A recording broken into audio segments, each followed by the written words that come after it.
Hello everyone, welcome to global academy. आज हम basic English grammar का अगला पार्ट डिस्कस करने जा रहे हैं। इसमें हम जो हमने शुरू किया हुआ है पार्ट्स ऑफ स्पीच उसकी दूसरी टाइप हम इसमें डिस्कस करेंगे, प्रोनोन। प्रोनोन को समझने के लिए आपको पहले नॉन के बारे में जानना पड़ेगा। उससे पहले सेंटेंस के बारे में आपको समझना होगा। सेंटेंस के बारे में आपको पता होना चाहिए सेंटेंस क्या होता है, उसमें उसकी टाइप्स क्या होती हैं, उसमें सब्जेक्ट और ऑब्जेक्ट के बारे में आपको पूरा कंसेप्ट का पता होना चाहिए। और उसके बाद नॉन की तमाम टाइप्स आपको पता होना चाहिए, नॉन क्या होता है वो आपको पता होना चाहिए। फिर जाकर आपको जो है प्रोनोन के बारे में समझ आएगी। इसलिए स्टूडेंट्स, आपसे एक रिक्वेस्ट है कि प्रोनोन को पढ़ने से पहले आप वो दोनों वीडियो देख लीजिए, सेंटेंस वाली वीडियो और नॉन वाली वीडियो। उसके बाद जो है आपको प्रोनोन के बारे में पूरी समझ में आ जाएगी। वरना अगर आप डायरेक्ट प्रोनोन पे आओगे तो उससे जो है आपको कोई भी बेनिफिट नहीं होगा, आपको ये टॉपिक समझ में नहीं आएगा। So let's begin our topic, pronoun. Pronoun क्या होता है, इसकी डेफिनेशन देख लेते हैं। A pronoun is used in place of a specific noun mentioned earlier in a sentence so that you don't have to keep saying writing that particular noun. Noun pronoun वो चीज़ होती है जो एक सेंटेंस के अंदर जब कोई नॉन आता है, उसके बाद उसी नॉन को जब हमने कहीं और सेंटेंस के अंदर दोबारा रिपीट करना हो तो उस नॉन की जगह हम जो वर्ड हम इस्तेमाल करते हैं उसको हम प्रोनोन कहते हैं। और ये इसलिए करते हैं ताकि नॉन की आगे रेपिटेशन ना हो, वो नॉन जो है दोबारा फिर से रिपीट ना हो। जैसे मैं आपको यहाँ एक एग्जांपल से समझाता हूँ। Michael is my friend, Michael is a good boy, Michael gets up early in the morning. अगर हम इस तरीके से मैं आपको माइकल माइकल बार बार बताऊंगा तो ये अच्छा नहीं लगता है। इसलिए माइकल की जगह अब यहाँ कोई और वर्ड आना चाहिए और यहाँ भी माइकल की जगह कोई और वर्ड आना चाहिए ताकि एक अच्छा सेंस बने सेंटेंस के अंदर। जैसे हमने यहाँ यूज़ किया है, Michael is my good friend, he is a good boy, he gets up early in the morning. तो यहाँ हमने माइकल की जगह ही यूज़ किया है, यहाँ भी हमने ही यूज़ किया है। तो ये जो ही है यही इसी को हम प्रोनोन कहते हैं, यानी वो वर्ड जो नॉन की जगह यूज़ हो उसको हम प्रोनोन कहते हैं। तो ये था प्रोनोन के बारे में थोड़ा सा इंट्रोडक्शन। अब हम आगे देखते हैं इसकी तमाम टाइप्स।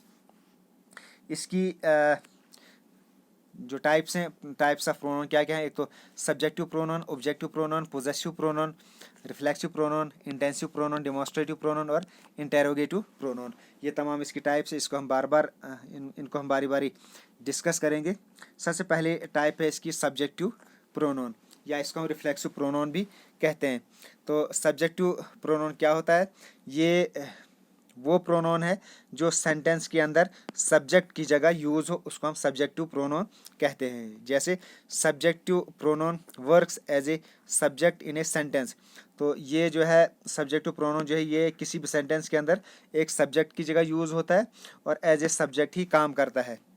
नॉर्मली ये क्या करता है, इट रिप्लेसेस सब्जेक्ट और object of A previous sentence.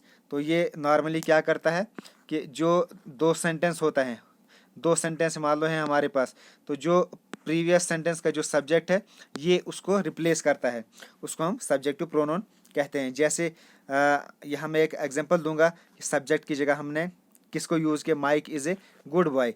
अब हमने इसकी जगह माइक की जगह माइक जो है ये एक सब्जेक्ट है, इसकी जगह हमने यहाँ ही यूज़ किया, ही इज़ ए गुड बॉय। तो यहाँ हमने सब्जेक्ट की जगह ही यूज़ किया, इसलिए it is a subjective pronoun. इसी तरीके से Mike can not attend the party, ये माइक जो है इस सेंटेंस के अंदर सब्जेक्ट है। सब्जेक्ट और ऑब्जेक्ट के बारे में मैंने एक अलग सी वीडियो बनाई हो, मैंने पूरा डिटेल में डिस्कस किया सेंटेंस के अंदर, वहाँ आप देख लीजिए। नॉर्मली एक थोड़ा सा मैं आपको यहाँ बताऊँ कि किसी सेंटेंस का जो पहला वर्ड होता है वो अक्सर सब्जेक्ट होता है और जो इसका लास्ट वर्ड होता है वो अक्सर ऑब्जेक्ट होता है। यानी जो जिसके बारे में हम बात कर रहे हैं वो हमेशा सब्जेक्ट होता है। तो यहाँ जो है माइक के बारे में बात हो रही है, माइक सब्जेक्ट है। अब इसकी जगह हम यहाँ ही यूज़ कर रहे हैं, he can not attend the party, तो ये हो गया सब्जेक्टिव प्रोनोन। इसी तरीके से यहाँ माइक की जगह हमने ही यूज़ किया है, यानी सब्जेक्ट की जगह जिस वर्ड को जिस प्रोनोन को हम यूज़ करते हैं वो होता है सब्जेक्टिव प्रोनोन। तो ये क्या क्या हो सकते हैं, ये he, she, I, we, you, it, they. तो इन तमाम को हम सब्जेक्टिव प्रोनोन कहते हैं। ये हमेशा सब्जेक्ट की जगह ही यूज़ होते हैं और इसको हम रिफ्लेक्सिव प्रोनोन भी कहते हैं। नेक्स्ट हो गया ऑब्जेक्टिव प्रोनोन या ऑब्जेक्ट प्रोनोन।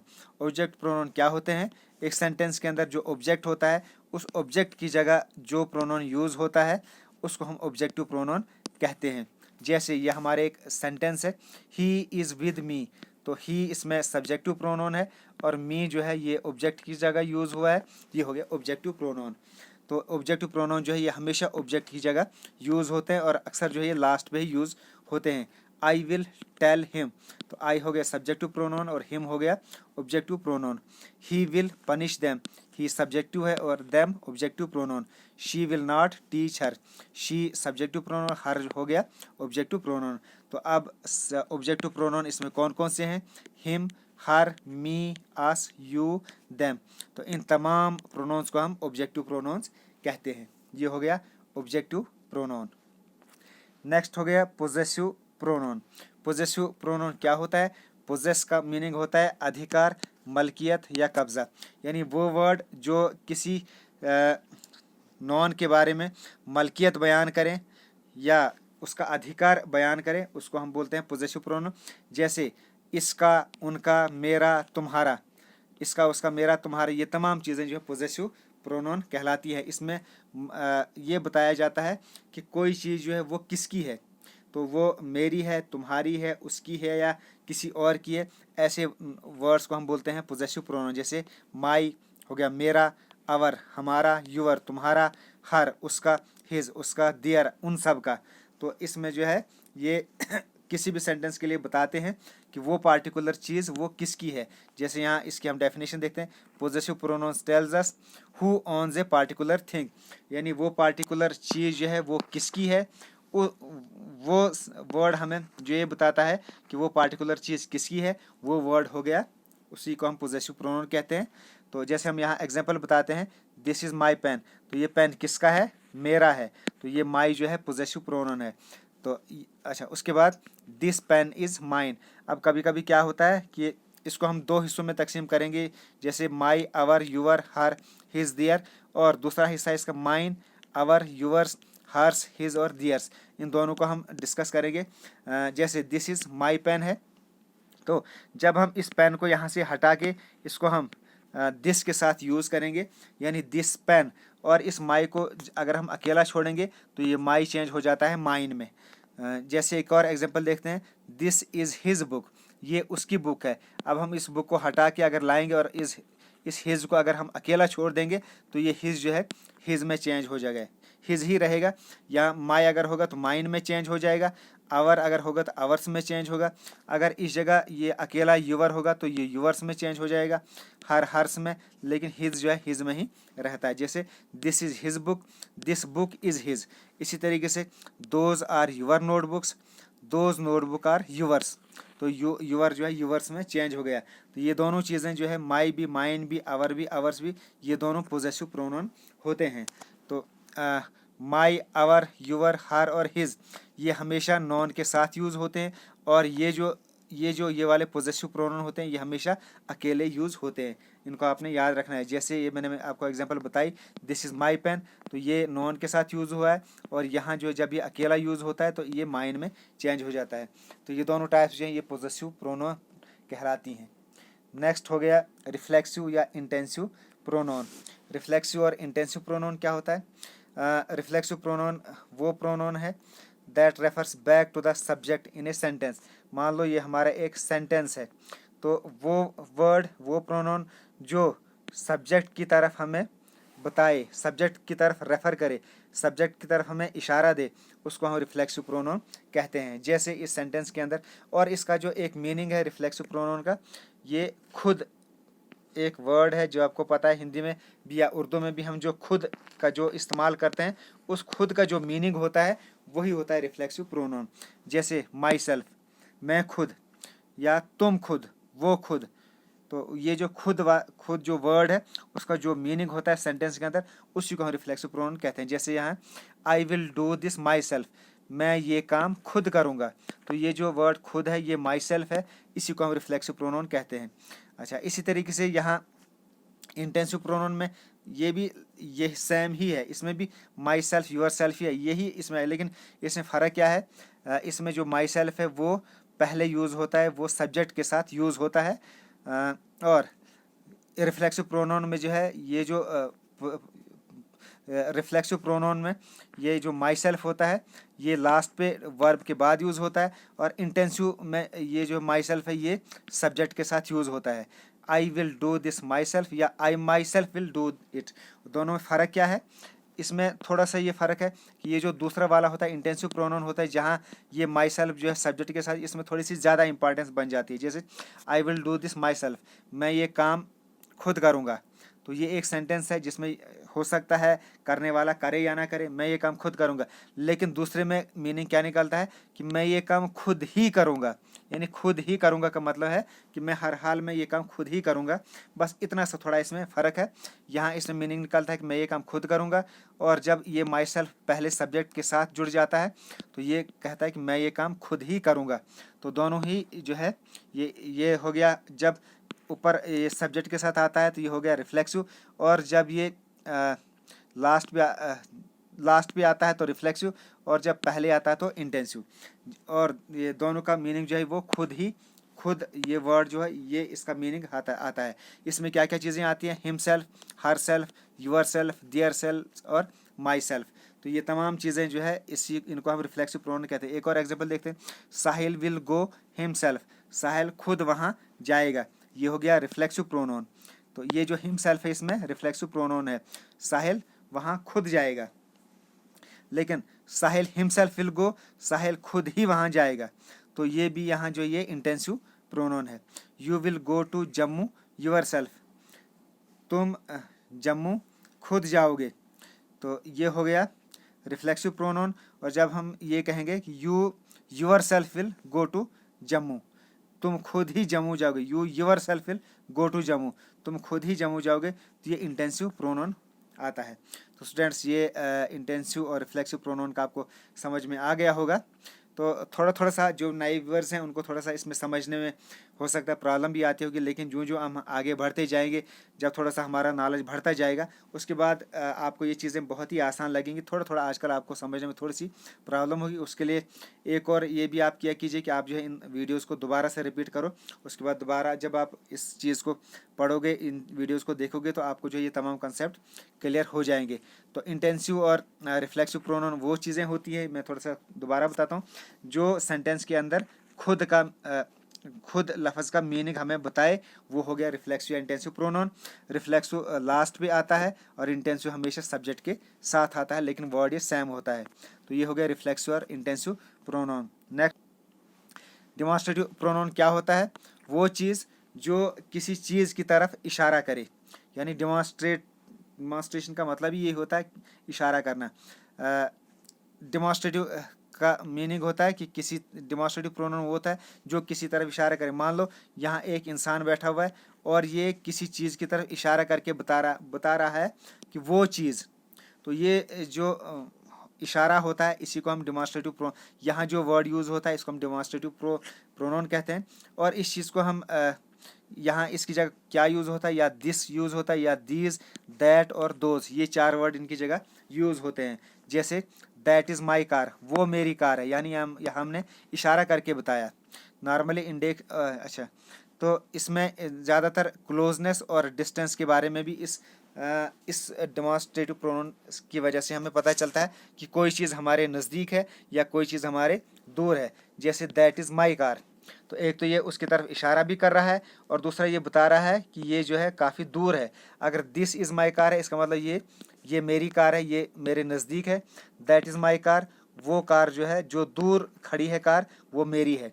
तो एक तो इसमें इशारा करके बताया जाता है कि वो कार, और दूसरा जो है इसमें क्लोजनेस और डिस्टेंस का भी पता हमें चलता है कि वो नज़दीक है या दूर है। तो अगर दैट यूज़ किया जाए तो इससे एक तो इशारे का भी पता लगता है कि इशारा हमें मिल रहा है, दैट इज़ हम हाथ से दिखाते हैं कि वो चीज़ मेरी कार है, और दूसरा दैट से पता चलता है कि वो दूर है। इसी तरीके से दीज आर माई बुक्स, तो यहाँ ये आदमी मान लो बैठा हुआ है, इसके नज़दीक में कुछ 3-4 बुक्स हैं और ये इनकी तरफ इशारा कर रहा है कि ये किताबें मेरी हैं, तो इशारा करके बता रहा है, और ये इस दी से पता चल रहा है कि ये जो है इसके नज़दीक हैं किताबें। लेकिन अगर ये बोलेगा दोज आर माई बुक्स, तो इसका मतलब ये किताबें काफ़ी दूर हैं, तो यहाँ से इनकी तरफ इशारा करके बोल रहा है कि दोज आर माई बुक्स, वो मेरी किताबें हैं, तो वो जो है दूर के लिए इशारा कर रहा है।